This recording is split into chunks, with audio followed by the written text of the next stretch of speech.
주띵커와 함께하는 마음과 생각이 자라는 인문학 산책. 다양한 생각, 그리고 스스로의 실천. 아무리 지성을 쌓아가도 삶에서 모든 것을 이해하는 것은 아니다. 조금씩 자신의 내면에 시간을 주며 그냥이라는 것에 마음을 쓰지 않도록 오늘 나를 질문하는 일상에 시간을 보낸다. 김주영 작가, 필사의 힘. 낭송, 자기계발. 카카오 채널 김종원 작가님의 하루 10분 인문학 수업. 여유의 크기가 지성의 크기다. 샵 17. 나는 내가 절대로 동의할 수 없는 것들도 그 이야기를 한번 들어본다. 동의하지는 않지만 그 안에 무엇이 들어있으며 무엇을 새롭게 배울 수 있는지 하나하나 살펴보는 동안에 나는 미처 짐작하지 못했던 사실을 내 안에 담게 되기 때문이다. 지성인이란 자신의 주장을 옳다고 세상에 외치는 사람이 아니라 동의하지 않지만 한번 들여다보는 지적 여유를 가진 사람이다. 여유의 크기가 지성의 크기다. 김종원 작가, 긍정확언. 필사. 네이버 블로그 김종원 작가님과의 대화. 위대한 것들을 발견하는 방법.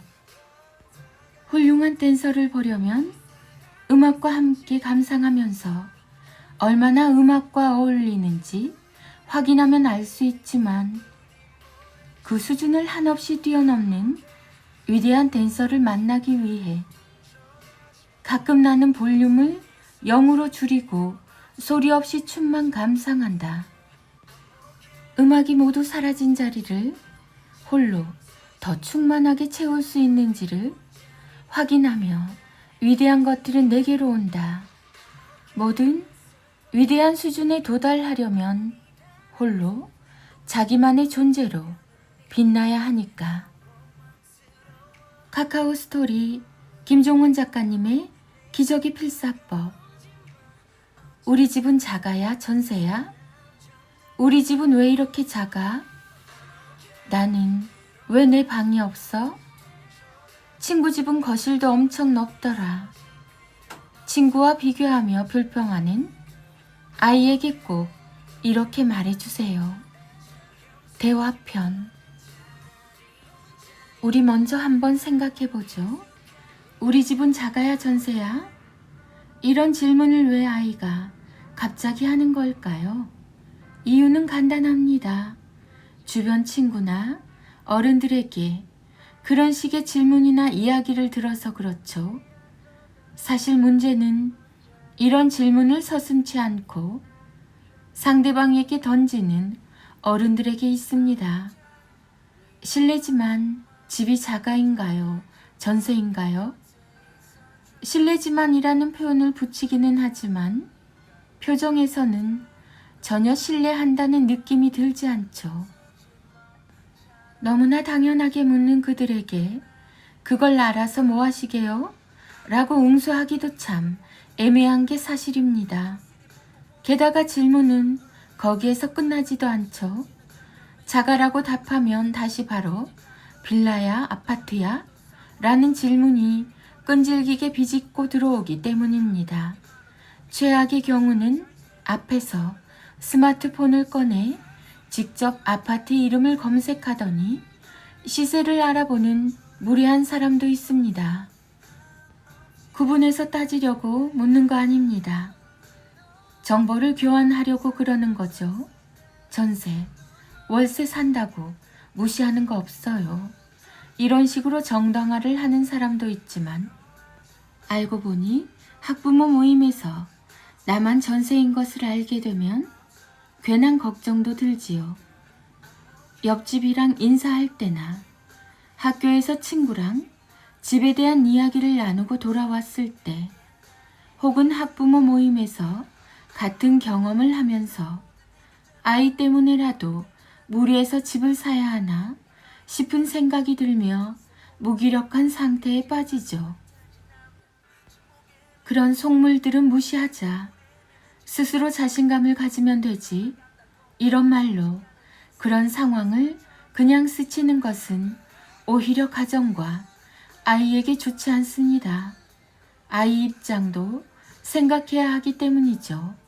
아무리 어려도 아이가 진지하게 질문한 이상 현실을 분명히 인식하게 해주면서 아이의 생각을 경청하는 게 좋습니다. 무턱대고 아이에게 신경 쓰지 말라고 해서 신경을 쓰지 않고 넘어갈 수 있는 가벼운 문제는 전혀 아니니까요. 최근에 집값이 떨어졌다고 해서 아이들에게 거봐, 요즘 집값 엄청 떨어진 거 알지? 우리가 그래서 집을 사지 않는 거야. 다른 집들 다 손해본 거 봐라 라며 타인의 슬픔과 고통을 미끼로 집을 사지 않는 이유를 설명하는 것도 좋지 않습니다. 이 녀석이 배부른 소리를 하네. 나는 예전에 누울 침대도 없었어. 이런 식의 반응도 당연히 좋지 않죠. 그건 부모가 아이에게 떼를 쓰는 것과 같아요. 분명한 현재 상태와 집에 대한 앞으로의 계획을 아이와 차분하게 공유하는 게 좋습니다. 다음 5가지 사항을 주의하면서 아이와 대화를 나눠주세요. 1. 남의 생각을 무시하지 말자. 2. 타인의 선택을 깎아내리지 말자. 3. 어떤 계획이 있는지 차분히 설명하자. 4. 주거 환경에 대한 생각을 공유하자. 5. 아이들의 솔직한 생각까지 듣자. 6. 부모의 결론을 아이에게 강요하지 말자. 대화를 나눌 때 이런 질문을 사용하면 좋습니다. 집을 사는 것과 전세로 사는 것 중에 뭐가 더 좋은 선택이라고 생각하니?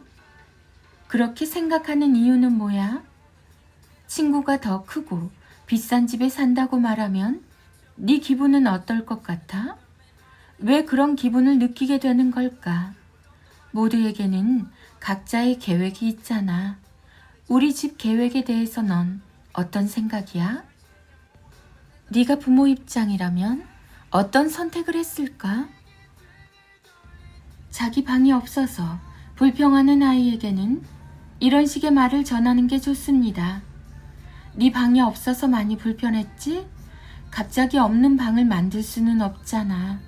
우리 같이 방 만들기 계획을 세우자. 함께 같은 마음으로 차근차근 노력하면 네 방이 있는 집에 갈 수 있을 거야. 아이 마음 공감, 현실 인식, 아이 생각 듣기, 이런 순서로 대화를 연결해 나가면 아이도 차분하게 생각을 정리할 수 있게 됩니다. 생각이 정리가 되면 기다릴 여유를 갖게 되죠. 이런 방식의 대화는 정말 중요합니다. 집 문제는 집에서 끝나는 게 아니라 앞으로 아이가 살아가면서 경험하게 될 온갖 명품과 고가의 물건에 대한 인식으로 세밀하게 연결되어 있기 때문입니다. 가급적 빠르게 부모가 자신의 철학을 전하고 아이도 스스로 생각을 정립할 수 있게 적절한 대화를 나누는 게 좋습니다. 적절한 순간에 던진 부모의 말은 아이 삶을 지켜주는 단단한 철학이 됩니다. 띵컬킴, 김종원 작가. 김종원 작가, 부모 교육, 자녀 교육, 부모, 아이, 책 육아. 김종원 작가님의 매일 아침을 여는 1분의 기적. 아이와 엄마의 낭송입니다. 매일 아침을 여는 1분의 기적. 우리는 누구나 살아가면서 거대한 벽을 만나 방황한다. 그건 결코 슬프거나 아파할 일이 아니다. 거대한 벽과 상대할 만큼 당신이 크게 성장했다는 사실을 선명하게 증명하는 일이기 때문이다. 그것을 넘을 자격이 있어서 그것이 눈앞에 있는 것이다. 김종원 작가님의 하루 한 장, 365 내 아이 성장 인력, 아이와 엄마의 낭송이 이어집니다.